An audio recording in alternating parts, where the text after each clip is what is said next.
speak here every year at the annual meeting about the philanthropy of the late May Treat Morrison. I am out of town on vacation today, but we continue to benefit from Mrs. Morrison's work, so I'm have the pleasure of reporting to you by video today. Go ahead.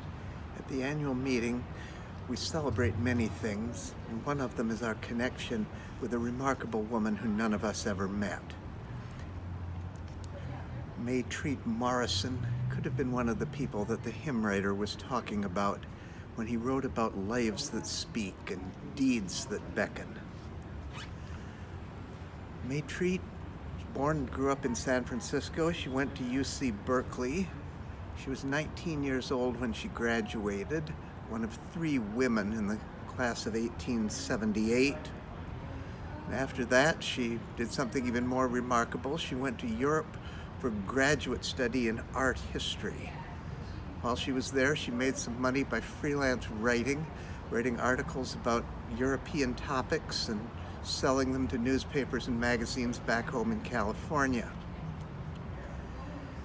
She came back from Europe. She taught school here in California for a number of years. When she was in her mid-30s, she reconnected with one of her classmates from Berkeley, Alexander Morrison. They were married in 1893. She was 35. And in accordance with the custom of the day, she had to give up her teaching career when she got married. She began her second career. The phrase full-time volunteer hadn't been invented yet, but that's what she was. The list of organizations that she worked with is very long. The San Francisco Opera lists her as one of its founders.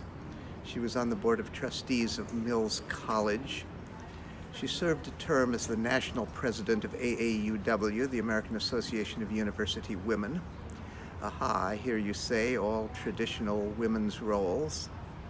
Then how do you explain her term almost 100 years ago on the Board of Trustees of the California Academy of Sciences?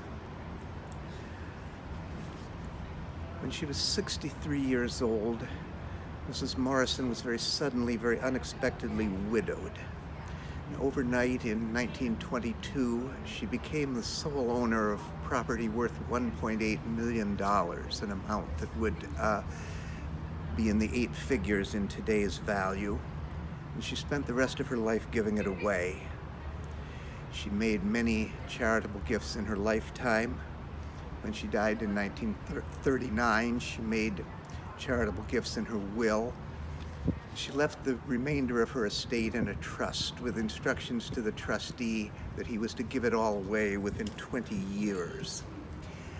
Both she and her trustee were very partial to endowment gifts, to gifts that cannot be spent but must be invested to provide income every year in perpetuity. We can be grateful to her for that. If she had made spendable gifts, all the money would have been gone before most of us were born. She and her trustee made gifts to several dozen organizations, including this church.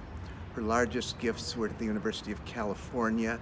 You can go to the Berkeley campus to the Morrison Library and Morrison Hall. She made large gifts to the California Academy of Sciences. You can visit the Morrison Planetarium in Golden Gate Park. We are in very distinguished company among the recipients of Mrs. Morrison's philanthropy. And most of us can't make dozens of endowment gifts, but a lot of us could make 1 or 2. And more importantly than that, her life speaks to us even if we don't have the money and the time that she had. It speaks to us of pioneering, of crossing boundaries, of breaking down barriers. She speaks to us of community service, of making the city and the state a better place for people to live. She speaks of leadership, of taking responsibility for the organizations and the institutions that are important to us. She speaks of generosity, generosity of time, generosity of spirit, as well as generosity with her money. Mrs. Morrison's trustee instructed that every year at our annual meeting, the terms of the gift be read aloud.